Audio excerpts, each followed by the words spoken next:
देखिए, आज हम इस वीडियो में जानते हैं कि इतिहास में जो भी वंशज जो भी अपना अपना साम्राज्य स्टार्ट कर लिया था, यानी सबसे बड़ा साम्राज्य अपना अपना बनाना स्टार्ट कर लिया था, तो एक दूसरे वंश को या तो मार के आए या तो कोई आया, तो जैसे मान लीजिए कि भारत में कोई व्यक्ति आया तो लूटपाट करने के लिए आया, तो अपना वंशज नहीं बनाया, वो चला गया। ऐसा एक ही व्यक्ति था जो मोहम्मद गौरी था, लेकिन मोहम्मद गौरी भी यहाँ पे अपना वंशज तैयार नहीं करता, लेकिन उसकी एक बेटी थी और अपनी बेटी का शादी अपने ही एक गुलाम से करा देता है जिसका नाम रहता है कुतुबुद्दीन ऐबक। तो उससे करा देता है, तब ये जाके आके यहाँ पे दिल्ली सल्तनत में वो अपना गुलाम वंश स्टार्ट कर देता है, यानी उसका साम्राज्य धीरे धीरे स्टार्ट हो जाता है। लेकिन आप लोग को पता होगा कि इतिहास पढ़ने के लिए हम लोगों को बहुत सारे वंशज के विषय में देखना पड़ता है। पहले ये देखना पड़ता है कि पहले वंशज से हम लोग क्या पढ़ लेते हैं कि जो बाहर से यात्री आए थे, यानी कि जो लुटेरे आए हुए थे, जो आए भारत में लूटने के लिए, उसका पहले व्यक्ति का नाम क्या था। वो एक अरब यात्री था, अरब से आया हुआ है, पूछ सकता है क्वेश्चन। तो अरब यात्री था जो कि आया था भारत में और आके सोचा कि हम चलते हैं, भारत में बहुत लोग जा रहे हैं और कुछ ना कुछ उनको मिल रहा है, तो हम भी चलते हैं और देखते हैं कि हम यहाँ से कुछ ना कुछ तो लूट के लेके हम जाएंगे ही। तो आया था मोहम्मद बिन कासिम, ये पहला अरब व्यक्ति था। देखिए, जिसको जानकारी हो चुकी है वीडियो में उसके लिए तो वो दोबारा रिवाइज हो जाएगा, लेकिन जो नहीं देख पाया है उसके लिए यहाँ पे एक बार जरूर आपको देख लेना होगा कि देखिए, एक वंश को हटा के दूसरा वंश अपना कैसे अपना वंशज स्टार्ट कर लेता है। जब मोहम्मद बिन कासिम आया था 711 और 12 के बीच में, तो जब ये 712 में युद्ध किया था, ये दो जगहों पे ही मतलब युद्ध किया था, दो जगहों पे। पहले एक तो पहला सिंध था, सिंध वाला एरिया, और एक था मुल्तान वाला एरिया। इन दोनों में वो आया था। ये पहला भारत पे आक्रमण करने वाला अरब यात्री था जिसने आके लूटपाट किया था और राजा दाहिर को हराया था। किसको हराया था? राजा दाहिर को हराया था।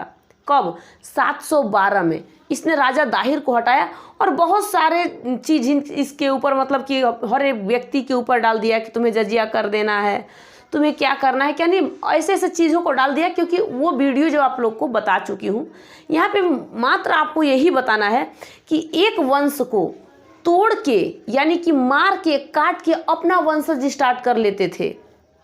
जैसे दिल्ली सल्तनत, जो व्यक्ति आया था मतलब यहाँ पे लुटेरे बन के वो लूट के चला गया था, लेकिन जो मोहम्मद गौरी था ये भी लूट के चला गया था, ये भी यहाँ रहने वाला व्यक्ति नहीं था।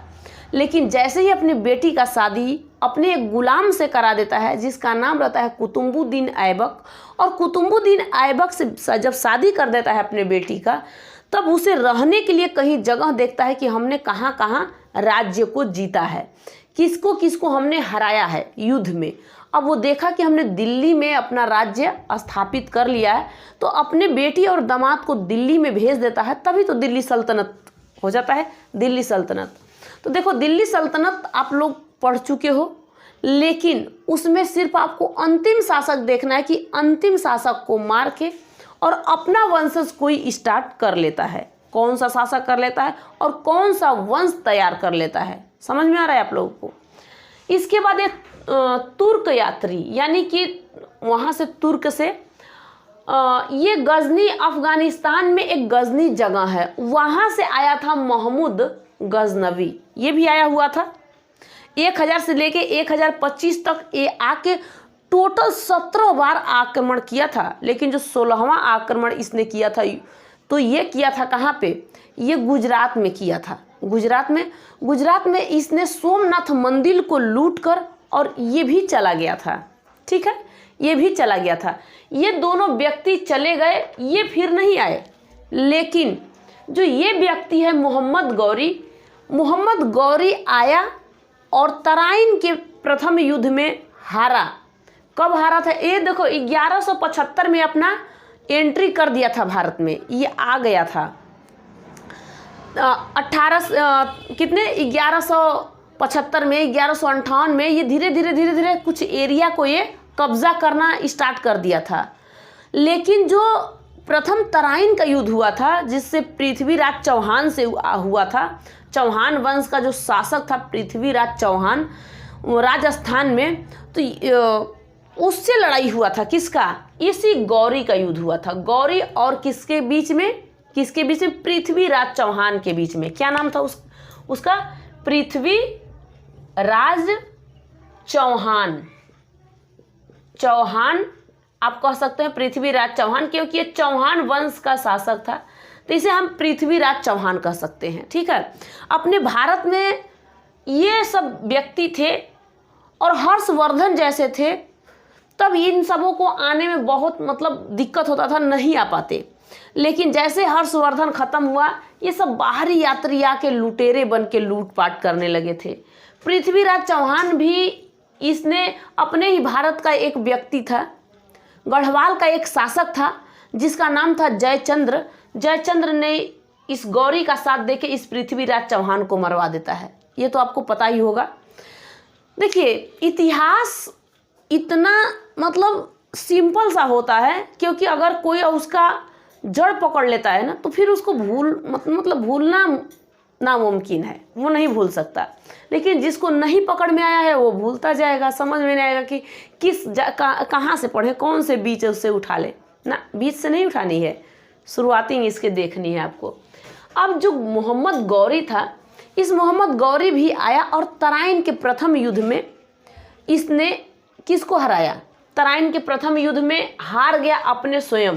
पृथ्वीराज चौहान ने उसको हरा दिया था 1191 में। कब? 1191 में तराइन का प्रथम युद्ध हुआ था। तराइन, इस तराइन के प्रथम युद्ध में कौन हार गया था? ये गौरी हार गया था, पूरी तरीके से भी हार गया था, चला गया था। लेकिन जब तराइन का द्वितीय युद्ध हुआ था, उस द्वितीय युद्ध में इसको हरा दिया गया। पृथ्वीराज चौहान हार गए। क्यों हार गए? क्योंकि जो गढ़वाल का शासक था जिसका नाम था जयसिंह था, इस जयसिंह ने कुछ धोखेबाजी किया, क्योंकि इसी की बेटी को लेके कौन गया था? पृथ्वीराज चौहान। तो ये भी आपको वीडियो में बता चुकी हूँ, यहाँ पे आप लोग को कहीं भी दिक्कत नहीं हो सकता है।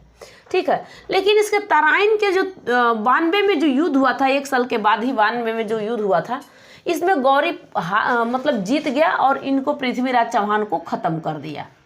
लेकिन अब ये गौरी क्या किया कि ख़त्म करने के बाद दिल्ली उल्ली वाला एरिया हर जगह का उसने जीत लिया और सोचा कि हम अपने देश चले जाएं। तो ये चला गया गौर का था। गौरी जो था गौर का था, अफगानिस्तान के गौर का। ये भी तुर्क जाति से था। ये दोनों चले गए। यहाँ पे गजनवी भी चला गया, गौरी भी चला गया, ये भी चले गए और मोहम्मद बिन कासिम भी चले गए। इस वंश की तो कोई ज़रूरत ही नहीं पड़ती, ना ये वंश बनता। लेकिन भारत में दिल्ली सल्तनत काल ये चलना स्टार्ट हो गया। दिल्ली सल्तनत एक वंश तैयार हो गया, दिल्ली सल्तनत चलना स्टार्ट हो गया। क्यों चलना स्टार्ट हो गया? क्योंकि जो गौरी था, इस गौरी जैसे ही अपने गौर में चला गया तो इसके पास गुलाम थे। गुलाम का नाम था कुतुबुद्दीन ऐबक, बख्तियार खिलजी हैं, और यालदोज भी नाम था। इसके बहुत सारे जो गुलाम थे, उनमें से मेन खास के बारे में आपको बता रही हूँ। कुतुबुद्दीन ऐबक था और कुतुबुद्दीन ऐबक ने इस गौरी के बेटी से शादी कर लेता है। प्रेम विवाह में अपना दोनों फंसते हैं और शादी करा दिया जाता है। ठीक है, गौरी करा देता है, कहता है कोई बात नहीं। यही हाल हो गया था पृथ्वीराज चौहान और जय सिंह के बीच में। देखिए, पृथ्वीराज चौहान भी मर गया था बेचारा, उसको भी मार दिया था एक गौरी ने, और जय सिंह को भी मार दिया था इसी ने। तो यहाँ पे एक बेटी के लिए यहाँ पे बहुत ज़्यादा हड़गड़ाम हुआ था, क्योंकि यहाँ पे जय सिंह का बेटी थी और इस पृथ्वीराज चौहान इसको लेके चला गया था, क्योंकि वहाँ पे आन मान शान की बात हो रही थी। पृथ्वीराज चौहान को ये समझ रहा था जय सिंह की ये बहुत प्रतापी है, और इसी के लिए इसको जब ये जैसे स्वयंवर नहीं होता है, स्वयंवर कि भैया धनुष तोड़ देगा कोई तो हमारी बेटी से शादी कर लेगा, इसी तरीके से इसने भी अपने बेटी के एक वर खोजने के लिए कहा कि चलो आपको जैसा वर चाहिए आप वैसे को ढूंढ सकती हैं। ढिंढोरा पिटवा दिया, लोग आ गए और सोचा कि चलो हम अपनी बेटी का शादी जयसिंह अरे मतलब कि हम जो हमारी बेटी पसंद जिससे करेगी हम उससे शादी कर देंगे। लेकिन इस पृथ्वीराज चौहान को नहीं बुलाया था। कहा जाता है कि इसका एक मूर्ति बना के इसमें इसको सिक्कड़ में बांध दिया था, यानी कि कहा था कि ये हमारा दरबार में एक मतलब मान लीजिए कि एक नौकर के ही तरीके से इसने दरबान खड़ा कर दिया था इसको। इस बात इसको पता चल गया और उसकी बेटी क्या करी कि इसी के जो मूर्ति बनाया गया था उसी में इसने इसकी बेटी जयसिंह की वरमाला डाल दी। इस बात के लिए क्रोधित हुआ पृथ्वीराज चौहान है, बेटी को उसको उठा के लेके भाग गया। तब इस जयसिंह ने उठा किसको बुला दिया, गौरी को बुला दिया और गौरी को बुला के मरवा दिया इसको, कुछ अपना भी सेना दे दिया, अपने दोनों मिल गए। पृथ्वीराज चौहान यहाँ पे ख़त्म हो जाते हैं। देखिए यह आप लोग को तो पता होगा, धीरे धीरे इसके बारे में आप लोग को धीरे धीरे पता चलता जाएगा। अब हम लोग किसके बारे में देखते हैं, हमें देखना क्या चीज़ है। मेन टॉपिक हमारा है कि जो अंतिम शासक था, जो गुलाम वंश में आए या फिर तुगलक खिलजी वंश में आए, जितने भी अंतिम शासक हैं इनके बारे में हम लोग को देख लेना है। इतने वंश की क्या ज़रूरत थी, ये स्टार्ट ही नहीं होता, ये आता ही नहीं इतने वंश, लेकिन आने का मेन कारण था। अब कारण क्या था इसका, देखिए क्या है।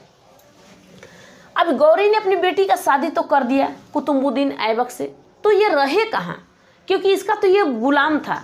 कुतुबुद्दीन ऐबक गौरी का तो गुलाम था, तो इसकी बेटी जाके रहे कहाँ। तो इसने कहा कि हम तो अभी अभी आए हुए हैं, कहाँ से, भारत से, और भारत हमारा दिल्ली में जो हमारा जगह है उस जगह में हमने क्या किया था कि हम जीत कर आए हुए हैं और वो तो खाली पड़ा हुआ है, तो जाओ हमारी बेटी को लेके जाओ और दिल्ली पर तुम राज करो। कुतुबुद्दीन ऐबक आया और कुतुबुद्दीन ऐबक आने के बाद इसने गुलाम वंश का स्थापना कर दिया। क्योंकि देखिए जो गौरी है ना, गौरी का 1206 में इसकी मृत्यु हो जाती है। कब, 1206 में इसकी मृत्यु हो जाती है। अब ये गुलाम वंश 1206 से लेके 1290 तक टोटल चलता है, लेकिन कुतुबुद्दीन ऐबक गुलाम वंश का संस्थापक रहता है, लेकिन ये मेन दिल्ली सल्तनत काल नहीं बना पाता है, क्योंकि यहाँ पे इल्तुतमिश आता है तो यहाँ पे राजधानी बना देता है दिल्ली को, तब उसको गुलाम वंश की राजधानी हो जाती है दिल्ली, तब यहाँ पे दिल्ली सल्तनत काल कहा जाता है। लेकिन ये तो कुतुबुद्दीन ऐबक तो अपनी राजधानी लाहौर ही बना रखा था, क्योंकि लाहौर में इसको चौगाना खेलते हुए इसकी मृत्यु हो जाती है, जो पोलो कहते हैं घोड़े पे बैठ के, इसकी मृत्यु हो जाती है। कब, 1210 में इसकी मृत्यु हो जाती है। तभी तो ये बन जाता है कौन, इल्तुतमिश बन जाता है गुलाम वंश का शासक। अब हमें देखो सब शासक के विषय में नहीं जानना है, हमें जानना है मेन के विषय में, क्योंकि यहाँ पे मेन टॉपिक यही है कि एक को मारा और दूसरा अपना वंशज स्टार्ट कर लिया था। इस गुलाम वंश का जो अंतिम शासक था, अंतिम शासक आया था, जैसे कि मान लीजिए कि यहाँ पे इल्तुतमिश आया, रजिया सुल्ताना आई, यहाँ पे नसरुद्दीन आया, यहाँ पे बलवन आया, बहुत सारे यहाँ पे राजा शासक आए थे। कहा जाता है 8, 9, 10 कम से कम आए थे। लास्ट वाला जो आया था राजा, उसका नाम था क्यूमर्स। लास्ट वाला राजा का नाम था क्यूमर्स। अब क्यूमर्स बचा हुआ था, लेकिन एक कमज़ोर पड़ गया था और इसको जलालुद्दीन फिरोज खिलजी ने इसे ख़त्म कर दिया था और खिलजी वंश का स्थापना आपने कर दिया था। तो देखिए दिल्ली सल्तनत में पूरे 5 वंश को आपको समझना है, जिनमें से आपको गुलाम वंश, खिलजी वंश, तुगलक वंश, सैयद वंश और लोदी वंश, ये 5 वंश के विषय में आपको समझना है। देखो समझना क्या है कि इसके अंतिम शासक को बस आपको देखना है और थोड़ा थोड़ा इसमें से ये देखना है कि कौन से कब किसने किसको मार दिया था, बस ये देखना है, ठीक है। तो 1206 से लेके 1290 तक गुलाम वंश चला था। इसके संस्थापक कुतुबुद्दीन ऐबक थे। लास्ट वाले जो शासक था क्यूमर्स था, गुलाम वंश का लास्ट वाला शासक क्यूमर्स था। क्यूमर्स को मार दिया जलालुद्दीन फिरोज खिलजी और बना दिया अपना खिलजी वंश का स्थापना इसने कर दिया था। जैसे ही इसने खिलजी वंश का स्थापना किया और खिलजी वंश का अंतिम शासक आता है जिसका नाम रहता है कुतुबुद्दीन मुबारक। देखिए जलालुद्दीन फिरोज खिलजी का एक दामाद रहता है और उसे भतीजा भी अलाउद्दीन खिलजी रहता है। अलाउद्दीन खिलजी बहुत दिन तक शासन करता है, बहुत चलाता है। उसके बारे में मैं आपको एक वीडियो में बता चुकी हूँ जिसमें आप देख सकते हो। इसी तरीके से ये दिल्ली सल्तनत काल के विषय में आपको बता चुकी हूँ, ठीक है। ये 1290 से लेके 1320 तक टोटल ये चलता है, जिसका नाम है खिलजी वंश। और खिलजी वंश में लास्ट वाला जो शासक रहता है कुतुबुद्दीन मुबारक खान रहता है, और इसको ख़त्म कर देता है गयासुद्दीन। देखिए अभी क्या आपको मैं बताई हूँ, एक को नहीं, इसे ख़त्म कर देता है खिर्ज खान। देखो एक को ख़त्म करने के बाद एक एक अपना संस्थापक, अपना शासक बना लेते हैं। यहाँ पे गयासुद्दीन तुगलक वंश का स्थापना कर देता है, और चलता कब से है, 1320 से लेके 1440 तक ये तुगलक वंश चलता है। इस तुगलक वंश का जो शासक रहता है गयासुद्दीन तुगलक रहता है, और बहुत सारे आता है, मोहम्मद शाह आता है, जो कि अपना शासन ये करना स्टार्ट कर देते हैं सब। देखिए किसी के बारे में आपको पढ़ने से पहले आप लोगों को उसके पहले सिर्फ वंश के बारे में पढ़ने से पहले यानी उसके संस्थापक के विषय में देख लीजिए, शासक के विषय में, और अंतिम शासक के विषय में जरूर देख लीजिए।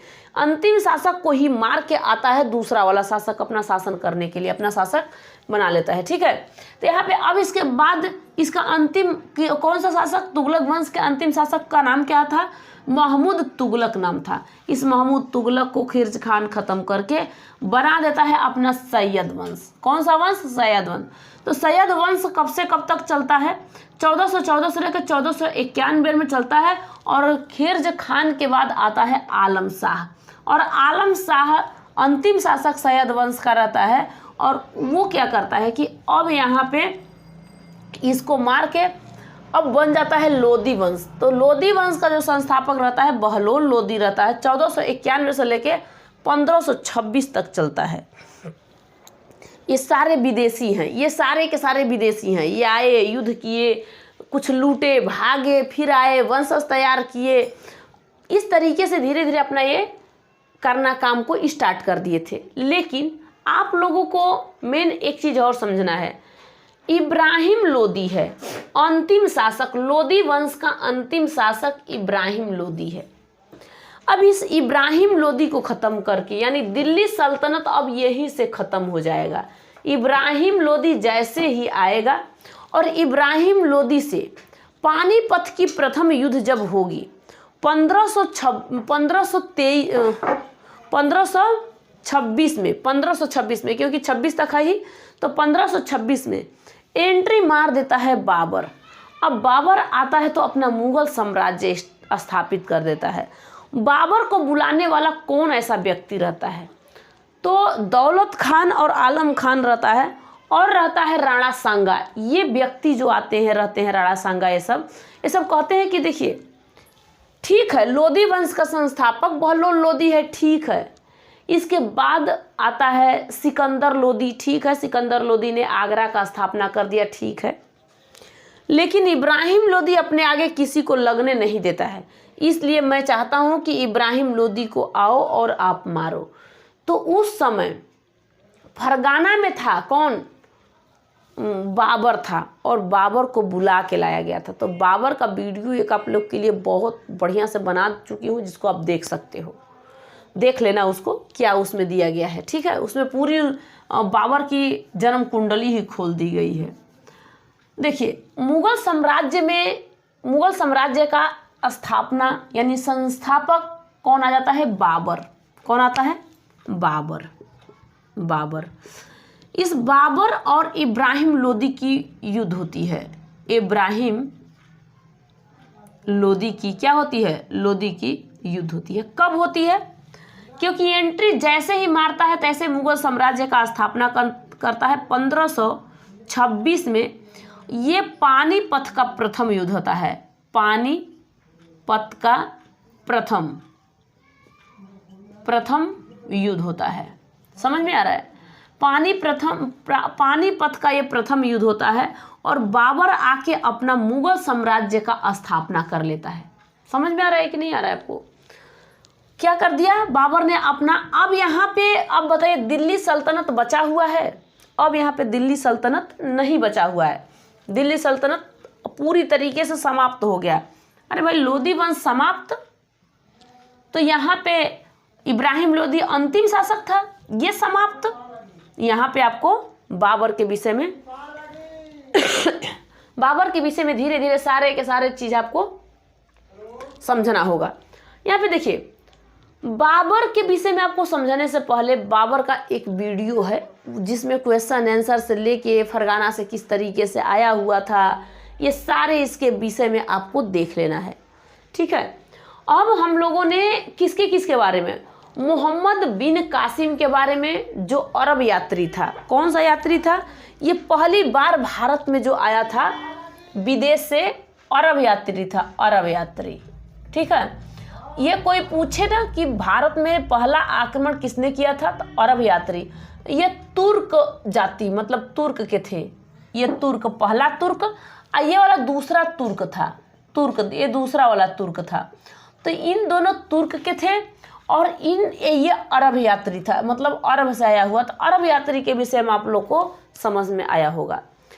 इतिहास आपका पढ़ने का मेन यही जरिया है। इससे पहले तो आपको बहुत सारे पढ़ने के लिए जरिया है, लेकिन मेन जैसे ही आप एंट्री करोगे, वंशज को अगर देखना है तो इस तरीके से वंश के बारे में देखिए। ठीक है, पानीपत का युद्ध आपने देख लिया। अगर आपसे कहा जाए कि बाबर का बेटा कौन था, बाबर का बेटा, क्योंकि बाबर का बेटा आया तो अभी देखो मुगल साम्राज्य बहुत दिन तक चलता है, क्योंकि एक ही वंशज के लोग बहुत दिन तक इसे चलाते हैं। मान लीजिए कि बाबर था, कौन था? बाबर।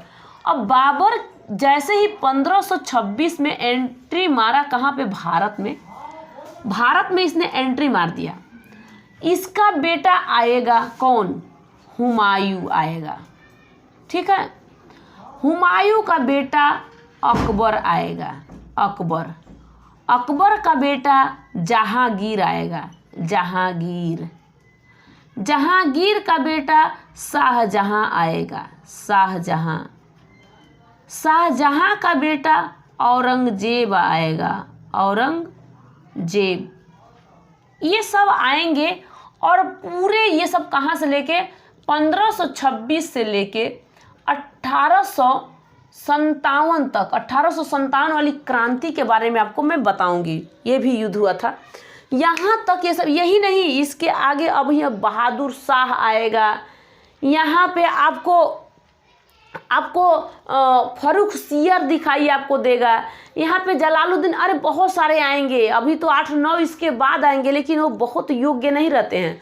2-4 साल राज्य किए भैया, उसने पलासी का युद्ध करवाया, उसने बक्सर का युद्ध करा दिया, बक्सर का युद्ध हुआ 1764 में। मतलब कि पूरे की पूरी कहानियाँ इसको तुरंत मुगल साम्राज्य को ख़त्म करने के लिए हम लोगों को ये चीज़ को समझना ही होगा। अब देखिए, उसका डेट टाइम जरूर आपको याद कर लेना है। किसका? एक तो मुगल वंश के शासकों का 1206 से लेके 1290 तक आपको याद कर लेना है। खिलजी वंश के 1290 से लेके 1320 तक। इसके बाद में तुगलक वंश का 1320 से लेके 1414 तक। सैयद वंश का 1414 से लेकर 1451 तक। और उसके बाद लोधी वंश ये चला था 1451 से लेकर 1526 तक। एंट्री मार देता है बाबर, और बाबर अपना वंशज तैयार कर ले, अपना साम्राज्य तैयार कर लेता है। और ये बहुत बड़ा साम्राज्य तैयार करता है, बहुत विशाल अपना एक साम्राज्य तैयार कर लेता है। इसके समय में गोले बारूद का यूज होता था। ये बहुत सारे, पहला तो इसने किला जीत लिया था। किस तरीके से किलों को जीता था? पहला युद्ध इसका कहाँ पे था? इसका दूसरा युद्ध क्या था? पानीपत का दूसरा युद्ध किसके बीच में हुआ था? देखो, अकबर के बीच में पानीपत का दूसरा युद्ध हुआ था, जो 1556 के बीच में हुआ था। 1556 के बीच में ये हुआ था पानीपत का दूसरा युद्ध। देखिए, आप लोगों से बहुत सारे यही सब चीज़ पूछे जाएंगे। पानीपत का प्रथम युद्ध प्रथम बताना, पानीपत का द्वितीय युद्ध आप बताना, बक्सर का युद्ध आप बता देना। बक्सर का 1764 में बता देना, 1764 में। ये सब अंग्रेजों के बीच में हुआ था, बक्सर वाला युद्ध। ठीक है, ये सारे के सारे आप लोगों को समझ में आना चाहिए। 1857 की जो क्रांति हुई थी, इस 1857 की क्रांति आपको मुझे बताना है। ये इसके शासकों के बारे में, अंतिम शासकों के विषय में, कौन सा युद्ध कब किसने किया था, किसको कौन अंतिम शासक इसके कौन से थे, इसके बारे में आप लोग को समझ में आया होगा। यहाँ तक तो आप लोगों ने देख लिया। इसके बाद नेक्स्ट वीडियो में 1857 वाली क्रांति क्या हुई थी, कैसे हुई थी, ये आपको बताऊंगी। यहाँ तक आप लोगों ने देख लिया, यहाँ तक समझ में आ गया होगा। देखिए इतिहास ऐसे नहीं पढ़ना, इतिहास इस तरीके से पढ़ना। शुरुआती कौन आया, फिर कौन आया, फिर कौन आया, कैसे बसा, किस तरीके से बसा, इसके सारे शासक के विषय में थोड़ा ना मैं आपको बताई हूँ, सारे के विषय में तो बता चुकी हूँ। ये तो आपको सिर्फ एक आइडिया दे रही थी कि जो युद्ध हुआ था किस तरीके से युद्ध हुआ था। यहाँ तक आप लोग समझ गए होंगे। नेक्स्ट वीडियो में इसके बाद मिलूंगी, तब तक के लिए जय हिंद, थैंक यू।